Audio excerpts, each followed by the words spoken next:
Chapter number 12 R D Sharma का applications of trigonometry. तो NCERT में क्या बोला जाएगा आपको, किस चैप्टर से है ये चैप्टर, किस नाम से ये chapter, applications of trigonometry, applications of trigonometry. और यही चैप्टर आपको आर डी शर्मा में किस नाम से मिलेगा, Heights and distances, chapter number 12।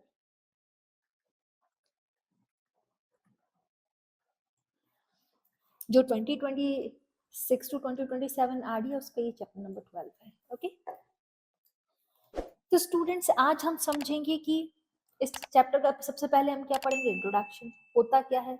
जैसे अभी तक हम ट्रिग्नोमेट्री पूरी पढ़ते आए हैं, तो अब इसमें जो ट्रिग्नोमेट्री रेशियोज हैं उनकी जरूरत पड़ेगी, कैसे ये एप्लीकेबल होते हैं, किस किस जगह रियल लाइफ में इनका एप्लीकेशन होता है। ओके, और किस तरीके से ये काम करते हैं। ओके,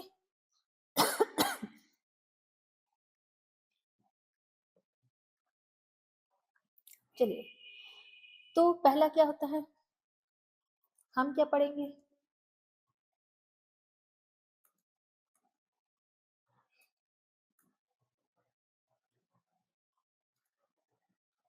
इसमें एक टर्म होती है एंगल ऑफ एलिवेशन, एलिवेशन, और दूसरी टर्म होती है एंगल ऑफ डिप्रेशन, और तीसरी है लाइन ऑफ साइट।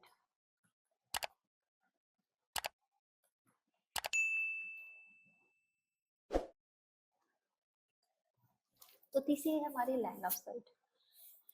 तो हम अब देखते हैं क्या है एलिवेशन। पहला हम पढ़ेंगे angle of elevation, angle of elevation. तो जैसे सपोज ये ग्राउंड पे एक पॉइंट है, एक पॉइंट है, कहाँ देख रहा है, ऊपर की तरफ देख रहा है, कहाँ, सपोज इस पॉइंट की तरफ देख रहा है, तो इस पॉइंट की तरफ देख रहा है, तो यहां से इसका कितना एंगल बनता है, यहाँ से ये कितना एंगल बनाएगा, यहाँ से इस पॉइंट से इस पॉइंट तक, तो एंगल कहाँ से बनेगा अपना, एंगल किससे बनेगा, ये हॉरिजॉन्टल लाइन से बनेगा। किससे बनेगा, ये हॉरिजॉन्टल लाइन। ठीक है, ये जो एंगल बनाया इसको क्या बोलेंगे, एंगल ऑफ एलिवेशन, इसी को बोलते हैं एंगल ऑफ एलिवेशन। और ये जो जिस लाइन जो स्टार्टिंग पॉइंट और अबव द पॉइंट कवर कर रही है इसको क्या बोलते हैं, लाइन ऑफ साइट, इसी को बोलते हैं लाइन ऑफ साइट। अब हम इसको अगर हमने पूरा कवर कर दिया इससे, ये क्या बन गया, पूरा राइट एंगल ट्राइंगल। तो इस पे सारी एप्लीकेशंस जो हमारी हैं वो अप्लाई हो जाती है। सेकंड हमने क्या पढ़ा है, हम पढ़ेंगे angle of depression. Angle of depression, suppose ये पॉइंट है,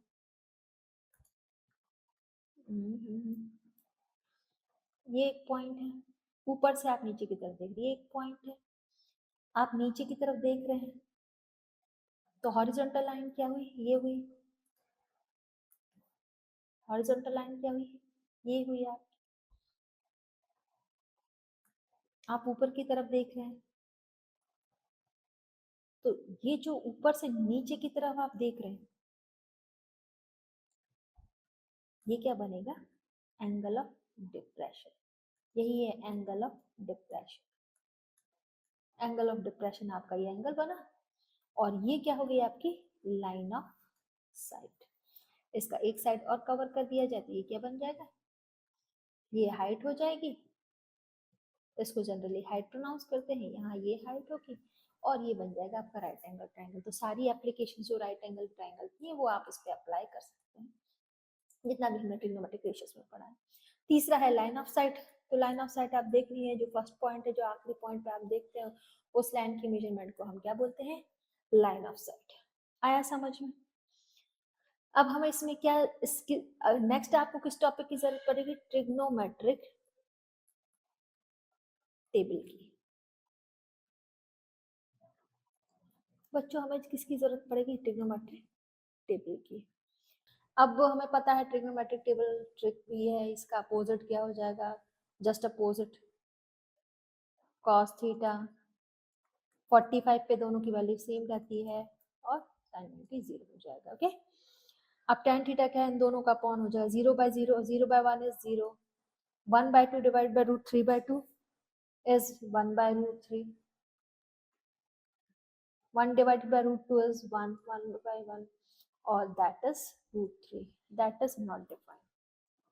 इसमें आ जाता है not defined। 1 by 0 is not defined, अभी हमारे मैथ्स में ये डिफाइन नहीं है, ठीक है। cosec theta is 1 upon sin theta, 1 upon sin theta क्या हो जाएगा, 1 upon 0, 1 upon 0 is not defined।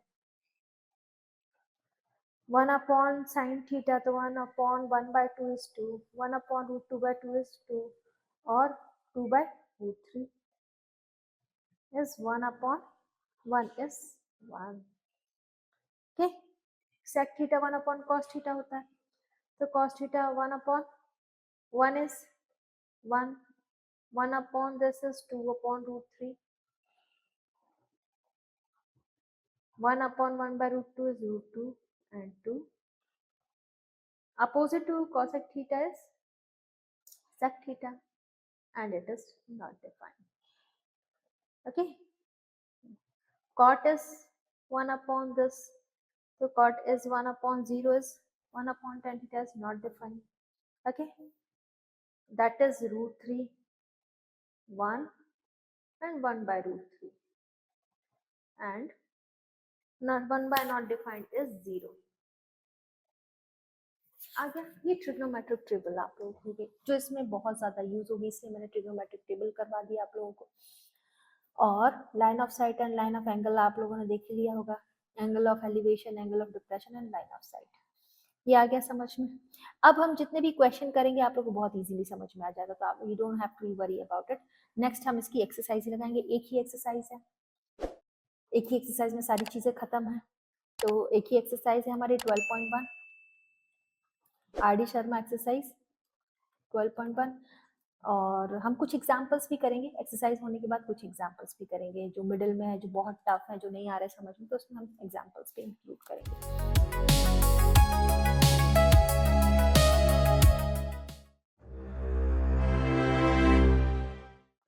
तो अब हमारा एक्सरसाइज आर डी शर्मा की एक्सरसाइज 12.1 जो 2026 टू 2027 सेशन की आर डी शर्मा है, उसमें ये चैप्टर नंबर 12 है। तो एक्सरसाइज कौन सी होगी, 12.1, एक ही एक्सरसाइज है हाइट्स एंड डिस्टेंसेस में।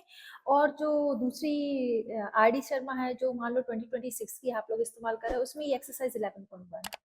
तो हमें तो इस सेशन के हिसाब से चलना है। इस सेशन में जो आर डी आई है उसमें जो पिछला सिलेबस था वो डिडक्ट नहीं किया है, ऐड कर दिया गया है, तो बहुत सारे डिडक्शंस हैं, इसलिए बेटर है कि आप लास्ट ईयर वाली आरडी भी लें तो बेटर है।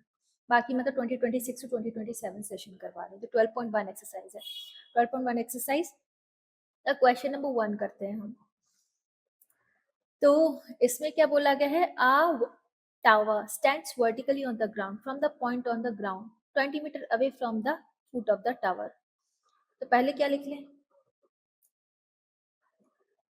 एक tower stands vertically on the ground, one tower stands vertically on the ground, ये हो गया हमारा tower stands vertically on the ground from a point on the ground, from a point on the ground, ground पे ये point है 20 metre away. ये देखिए ये टॉप है, ये हमारा क्या होगा फुट, ठीक है, ये टॉप होता है फुट होता है, तो फुट से 20 मीटर अवे, इस साइड भी अवे बना सकते, इस साइड भी अवे बना सकते, कोई ऐसा ऑब्लिगेशन नहीं कि एक साइड ही बनाना है, ठीक है। तो 20 मीटर अवे हमारे पास स्पेस यहाँ है, तो हमने 20 मीटर अवे यहाँ बना दिया। ओके, इसको लिख दिया 20 मीटर, ठीक है, इतना हो गया हमारा 20 metre from the foot of the angle of elevation of the top of the tower is 60 degree. Angle of elevation जो आ रहा है, तो एंगल ऑफ एलिवेशन क्या होता है, ऊपर की तरफ, ये लाइन ऑफ साइट हो गया और ऊपर की तरफ बनेगा, हमेशा ये ध्यान रखना। तो एंगल ऑफ एलिवेशन क्या बन रहा है, यहाँ से हमने बताया, और ये टॉप ऑफ द टावर, ये बोला है उन्होंने। एंगल ऑफ एलिवेशन कहाँ बन रहा है, of the top of the tower, top of the tower की तरफ जो एलिवेशन है, और कितना है, कितने एंगल पे एलिवेशन, 60 डिग्री पे है एलिवेशन, ठीक है, आया। अब हमारे क्वेश्चन है, अब ये पूछा गया है हाइट ऑफ द टावर, ये जो टावर है इसकी हाइट h है, इसकी हाइट क्या है, हाइट ऑफ द टावर क्या पूछा गया है, हाइट ऑफ द टावर, ठीक है, आया समझ में। तो अब हमेरे पास क्या है, देखिए ये 90 डिग्री हो गया, इसके अपोजिशन में क्या हो जाता है, हाइपोटेन्यूज, ये एंगल हो गया, इसकी जो पोजीशन में क्या हो जाएगा, परपेंडिकुलर, तो ये ऑब्वियसली क्या हो जाएगा, बेस। तो हमारे पास एंगल है और बेस है, तो हम कौन सा फॉर्मूला लगा सकते हैं, और हमें क्या निकालना है, हाइट निकालना है। तो अगर हम इसमें से पंडित भद्री प्रसाद हर हर बोले, तो हमें P और B का रिलेशन किस पे बन रहा है, साइन कॉस टेन, टेन पे मिल रहा है, तो हम क्या ले लेंगे, टेन, 1060, जिसको जो फाइंड करना है उसका रिलेशन अगर मिल जाए तो हम फाइंड कर लेते हैं। तो H/20 P upon B, that is P upon B। Okay, 1060 मैंने अभी आप लोगों को टेबल कराई, उसमें से चेक कर लीजिए 1060 क्या है वैल्यू, √3, ठीक है, 1060 इज √3, H/20, H क्या हो गया, 20 √3 मीटर, हो गया। ओके, यही हो गया हमारा आंसर। इसी में क्वेश्चन नंबर 2 है, the angle of elevation of the ladder leaning against the wall, leaning, यहाँ पे वर्ड्स पे ध्यान देना, एंगल ऑफ एलिवेशन किसका, लैडर का, किस पे, कहाँ है लैडर, वॉल के अगेंस्ट में टिकी हुई होती है। तो हम क्या करेंगे, पहले वॉल बना लेंगे, ये लो, ये बन गई हमारी क्या, वॉल, हो गया स्ट्रेट लाइन, हो गया स्ट्रेट वॉल। अब इस पे क्या है, लैडर टिकी हुई है, लीनिंग अगेंस्ट द वॉल का मतलब क्या होता है, वॉल पे टिकी हुई है, ऐसे, ये हो गई हमारी लैडर, ठीक है। और वो क्या बना रही है, एंगल ऑफ एलिवेशन बना रही है, एंगल ऑफ एलिवेशन बना रही है। तो हम यहाँ से यहाँ फिक्स कर देते हैं, ये लीजिए, तो ये बना रही है, ये बना रही है एंगल ऑफ एलिवेशन, ये बना रही है angle of elevation which is equal to 60 degree, ठीक है। And the foot of the ladder is 9.5 metre away from the wall, and the foot of the ladder, foot of the ladder ये क्या है, foot, ladder का foot है, कितना metre away है, ये वॉल का फुट है, कितना मीटर, 9.5 मीटर अवे है, इतना हो गया। तो हमें क्या निकालना, हाइट ऑफ द वॉल, ये हाइट निकालना है। अगेन इसमें क्या है, हम लिखेंगे angle of elevation, elevation 60 degree, ठीक है। H is height of the wall, हो गया। नाउ H हमें फाइंड करना है, तो क्या करेंगे भाई, 1060 is equal to H/9.5, 1060 is √3, H/9.5 and H is equals to 9.5 √3 metres, metre में ही है ना, ये देखिए, तो लेंथ है मीटर में है, तो ये आंसर भी किसमें था, मीटर्स में हो गया। आ गया समझ में। क्वेश्चन नंबर 3 क्या है, कह रहा है a ladder 15 metre long just reaches the top of the vertical wall, ladder है, क्या है, 15 मीटर लॉन्ग है, just reaches the top of the vertical wall, ladder है 15 मीटर लॉन्ग है, कहाँ जा रही है, वर्टिकल वॉल के पास जा रही है, ये हो गई हमारी वर्टिकल वॉल, कितनी लंबी है ये, 15 मीटर लॉन्ग, ठीक है। तो cos 60 degree with the wall, ये लिखा हुआ है, वॉल से 60 डिग्री बना रही है, हाँ ध्यान लेना, एंगल ऑफ एलिवेशन नहीं है, वॉल से 60 डिग्री बना रही है, कितना, वॉल से 60 डिग्री बनाई। तो find the height of the wall, हमें क्या फाइंड करना, हाइट में निकालना, हाइट क्या निकालना, ये h है। अब ये एंगल के अपोजिट वाला क्या होता है, परपेंडिकुलर, 90 डिग्री के अपोजिट वाला हाइपोटेन्यूज, ये क्या हो गया, बेस। अब हमें क्या पता है, बेस निकालना है और हाइपोटेन्यूज पता है, तो बी और एच का रिलेशन क्या होता है, पंडित भद्री प्रसाद हर हर बोले, तो बी और एच का रिलेशन क्या है, कॉस वाला b/h, साइन कॉस टेन होता है b/h, तो हम क्या ले लेंगे, cos 60 degree is equal to h upon 15. cos 60 is 1/2. आप लोग ट्रिग्नोमेट्रिक टेबल देख सकते हैं, है ना? ट्रिग्नोमेट्रिक टेबल आसानी से देखी जा सकती है. रिकॉर्ड करिए. It is h by 15. तो h is equals to 15/2, that is 7.5 meters. ये आ गया आपका question answer number 3. Question number 4 क्या कह रहा है? Vertical tower stands on a horizontal plane and is surmounted by a vertical flag. तो इसका मतलब क्या होता है? Vertical tower. एक एक लाइन का मतलब समझिए. वर्ड का मतलब वर्टिकल टावर. ये लो भैया, हमने वर्टिकल टावर बना दिया. ये वर्टिकल टावर हो गया हमारा, ठीक है. ऑन अ हॉरिजॉन्टल प्लेन, ये हो गया हमारा horizontal plane. Is surmounted by. Surmounted मतलब क्या होता है? सरमाउंटेड मतलब है सर पे रखा हुआ है, ऐसा मान लो सर पे रखा हुआ. तो इसके सर पे क्या लिखा हुआ? Vertical flag. ये फ्लैग मान लो, ये वर्टिकल फ्लैग हो गया, ठीक है. इसको मैं कलर आउट कर देती हूँ. ये आपका वर्टिकल फ्लैग हो गया इस पे, वर्टिकल टावर पे. अब क्या बोला गया है? What is next? At the point on the plane 70 metre away from the tower. ये हमारा टावर है. ये हमारा क्या? इससे 70 metre away. And observer notice the angle of elevation of the top and bottom of the flag staff. ये क्या? Flag है भाई. इसका ये क्या है? टॉप. ये क्या है? बॉटम. कितना? 70 मीटर अवे कोई एक ऑब्जर्वर खड़ा है. ये है हमारा ऑब्जर्वर. इसने क्या देखा? एंगल ऑफ एलिवेशन देखा. कहाँ? टॉप. पहला टॉप पे 60 डिग्री देखा, तो ये हमारा होगा 60 डिग्री, ठीक है. और बॉटम पे कितना देखा? फिर बॉटम पे फिर देखा, तो ये हो गया हमारा 45 डिग्री. 45 है ना? हाँ. तो ये हो गया कौन सा? 60 डिग्री पूरा. और ये क्या हो गया? क्या? 45 डिग्री. ओके, ठीक है. अब क्या बोला? Find the height of the flag staff and that of tower. Find the height of the flag staff. Flag staff की हाइट इतनी है और टावर की हाइट इतनी है, ठीक है. टावर की हाइट क्या मान लो? y, और इसकी हाइट क्या मान लो? h, ठीक है. अब हम कैसे निकालेंगे solution? Let the height of the tower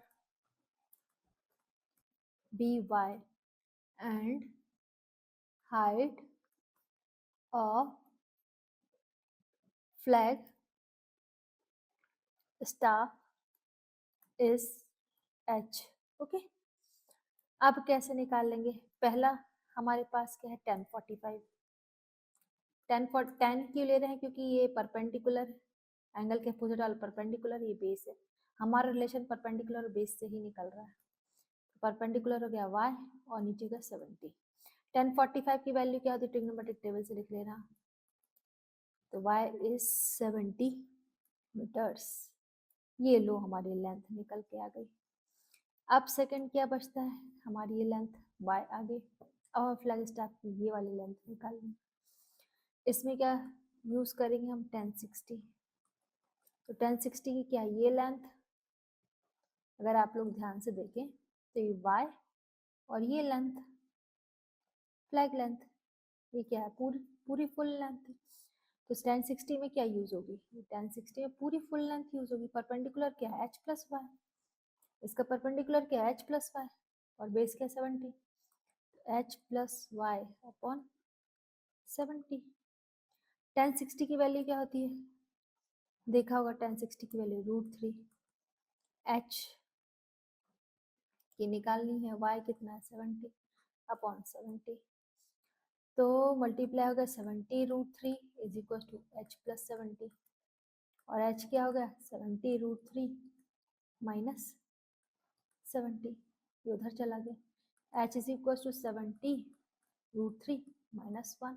metres. या तो यहाँ तक भी लिख सकते हैं या फिर आगे आप लोग सॉल्व कर सकते हैं। 70 मल्टीप्लाई बाय √3 की वैल्यू क्या होती है 1.732 -1, तो क्या हो जाएगा 0.732 और 0.732 इसको किससे मल्टीप्लाई कर देंगे, 0 से मल्टीप्लाई होगा तो 7, पहले तो 7 से मल्टीप्लाई कर लो फिर हम 0 से मल्टीप्लाई। 7 2 जा 40, तो 7 से मल्टीप्लाई 7 2 जा 40, 1 आसन थी 21 22, 2 7 जा 14 51, 51.24 आ गया। ये किस में आ रही है अपनी h is equal to 51.24 metres. ये हो गया हमारा answer. Question number 5। Question number 5 क्या कह रहा है, 2 points A and B on the same side of the tower and in the same straight line with its base, 2 points same side of the tower। देखो क्या बोला गया, 2 points A and B on the same side of the tower, same side of the tower and the same straight line with its base। तो पहले तो भैया tower बना ले, ये हमारा क्या बन गया टावर, हाँ टावर। फिर उसने क्या बोला है, देखना ध्यान से पढ़िए आप लोग क्वेश्चन।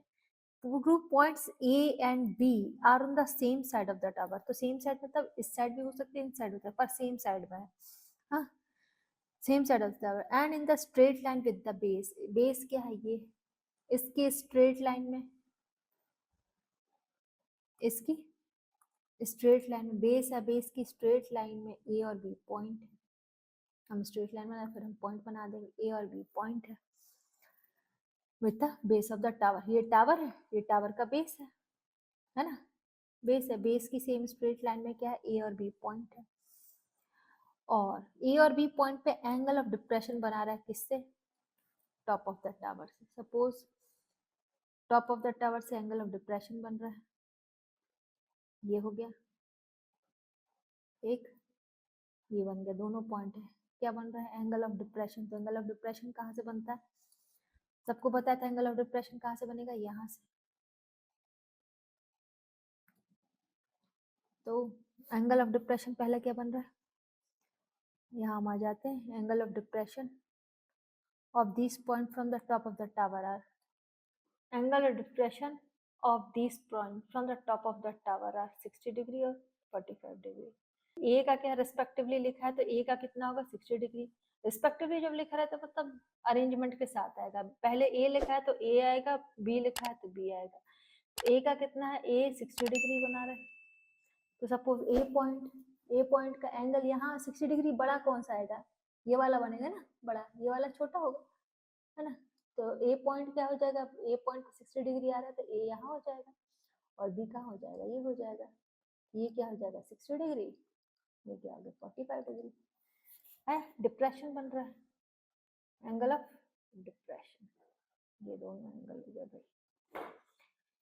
अब क्या बोला है, then find the distance between these two point, इन दोनों का डिस्टेंस निकालना है। सपोज हम क्या माने, let the distance between this point, between these two points are is x, ठीक है। ये ए बी है, इसको मान लो सी और इसको मान लो डी, ओके। अब निकालना क्या है, इधर क्या बोला, डिस्टेंस बिटवीन एक्स निकालना है, ये तो आ गया हमें। अब हम क्या क्या करेंगे, देखिए यहाँ पे ये ट्रायंगल बन रहा है, टावर ये अपना टावर ये था, तो अगर हम, आप लोगों को पता है ना, दो पैरेलल लाइन के बीच में एक ट्रांसवर्सल लाइन गई हो, तो ये कौन सा एंगल हो जाते हैं, अल्टरनेट इंटीरियर एंगल्स, है ना, पता ही होगा इसमें। तो ये क्या दिख रही है आपको, दो पैरेलल लाइन दिख रही है, ऊपर की ये वाली और ये वाली पैरेलल लाइन, और ये क्या दिख रही है ट्रांसवर्सल लाइन। तो ये एंगल और ये एंगल क्या हो जाएंगे इक्वल, अल्टरनेट इंटीरियर एंगल। ऐसे ये भी ट्रांसवर्सल दिख रही है, ये क्या हो जाएगा 45 डिग्री। आया आया। ये सपोज h हाइट मान लो, अब ये नहीं दिया तो इसको y मान लो, क्योंकि यूज तो होंगे ही होंगे। अब हम क्या लिखते हैं, पहला हमने लिख दिया 1060। 1060 में क्या है, परपेंडिकुलर। 10 क्यों ले रहे हैं, क्योंकि परपेंडिकुलर और बेस वाला काम है, इसलिए 1060। अगर परपेंडिकुलर बेस वाला काम है तो कुछ और लेते, h अपॉन वाई। 1060 क्या होती है, √3 h अपॉन वाई, तो h is equal to √3 y. आ गया आंसर। अब नेक्स्ट क्या है, 1045 is equal to perpendicular upon base x plus 1। x ही तो निकालना है हमको, तो हम क्या करेंगे, x निकालना है। 1045 की वैल्यू 1 होती है, h क्या है, √3 वाई है, और x क्या है, x प्लस वाई। तो 1045 is 1 h upon x plus Y. h देखो, h दिया हुआ है 15 metre, h is equal to 15 metre दिया हुआ, तो x प्लस वाई, y हम क्या लिख सकते हैं, y is equal to h, we haven't seen कि हमने देखा नहीं, 15 अपॉन √3, तो इसको क्या लिख सकते हैं, ऐसा बना लो 15 अपॉन √3 रैशनलाइज किया तो क्या हो जाएगा 15, रैशनलाइज करते हैं तो √3 अपॉन 3, 3 5 जा 15, y कितना आ जाएगा 5√3। तो हम क्या लिख सकते हैं, y इज इक्वल टू 5√3 15, तो x क्या आ जाएगा 15 माइनस 5√3। इसको कैसे लिख सकते हैं, x is equal to 5 3 minus √3। और फर्दर इसको कैसे सॉल्व करेंगे, 5 मल्टीप्लाई बाय 1 3 माइनस 1.732, तो कितना आ जाएगा 1.268, और मल्टीप्लाई करेंगे 5 मल्टीप्लाई 1.6 6.340 मीटर्स। ये देखिए x आ गया हमारा 6.03 मीटर्स। तो आया समझ में, यहाँ पे हमने h दिया था, हमने लिखी नहीं थी, वैल्यू नहीं पुट की थी। h अगर हम वैल्यू पुट कर देंगे तो हमारा y कितना आ जाएगा, 5√3 meters, and then 1045 h upon x plus y, x will be 6.340 meters. Okay, are you getting it?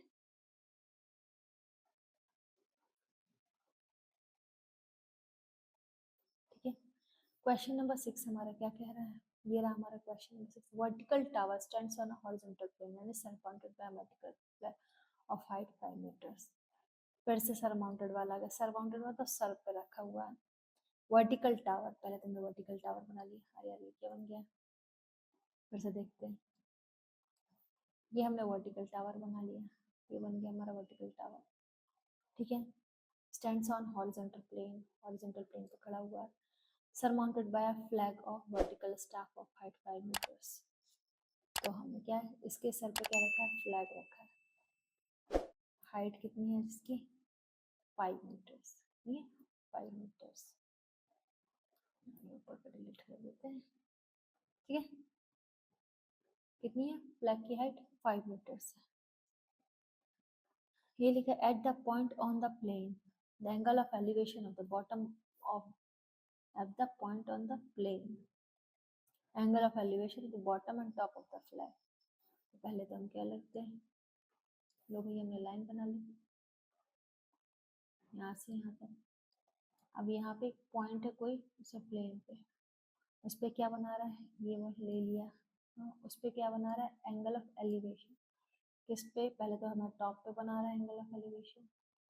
कितना बनाना है, टॉप पे क्या बनाना है, टॉप पे बनाना है छोटे, देखिए 30 डिग्री, एंड बॉटम, बॉटम में कितना है 60 डिग्री, सॉरी बॉटम में 30 डिग्री रेस्पेक्टिवली जब लगा रहता है, तो बॉटम का यहाँ पहले का पहले पे आएगा, तो यहाँ पहले क्या लिखा बॉटम, तो पहला ही क्या हो जाएगा 30 डिग्री, और दूसरा क्या टॉप, तो टॉप क्या हो जाएगा 60 डिग्री। ठीक है, तो टॉप पे कितना है 60 डिग्री, और आपका बॉटम को किस पे है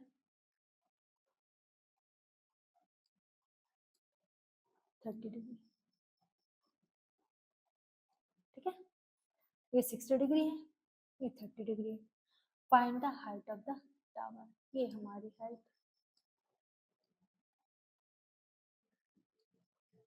हाइट ऑफ द टावर। ये क्या है, 60 डिग्री और 30 डिग्री, ठीक है। Let the height of the tower, let the height of the tower be H. हाँ, फ्लैग की हाइट दी है 5 मीटर। तो फर्स्ट हम क्या लिखते हैं, फर्स्ट क्या लिखते हैं 1030। फर्स्ट कंडीशन क्या है 1030, हमने डाला 1030 क्या हो गया 1030 आ रहा है ना। ये 1 मिनट, ये क्या है condition, height of the tower निकालनी है, वर्टिकल स्टैंड, और कुछ नहीं दिया, सिर्फ ये इंफॉर्मेशन दी। ओके, तो हम ये क्या मान लेते हैं वाई, तो यहाँ भी लिख लें वाई भी डिस्टेंस फ्रॉम बी टू ए, ठीक है। इसको मान लीजिए सी पॉइंट, इसको डी पॉइंट, ठीक है। तो फर्स्ट हो गया 1030, 1030 क्या है परपेंडिकुलर एच अपॉन वाई। तो 1030 क्या आता है, 1030 की वैल्यू क्या थी 1/√3 एच अपॉन वाई। तो y is equal to h√3 आ गया, पहली कंडीशन आ गई है। हम सेकंड कंडीशन निकालते हैं, देख लेते हैं सेकंड कंडीशन क्या आ रही है। 1060, 1060 में क्या आ जाएगा परपेंडिकुलर 5, तो बस h अपॉन वाई। 1060 की वैल्यू कैसी क्या होती है √3, 5 प्लस एच, ये एच है, तो 5 plus H upon Y h√3। Okay, ये क्रॉस मल्टीप्लिकेशन होंगे, ये 1 होता है, ये क्रॉस मल्टीप्लिकेशन होगा तो क्या हो जाएगा √3 तो √3 3 होता है, तो h 3h is equal to 5 plus h। Okay, तो 3h minus h is equal to 5, तो 2h इज इक्वल टू 5 और h will be is equal to 2.5 metres. ये आ गया आंसर आप लोगों का 2.5 मीटर्स। तो लास्ट में स्टेटमेंट लिखा थे the height of the tower is 2.5 metre. ये डेकोरेट करना तो आता होगा ना आप लोगों को, the height of the tower is 2.5 meters।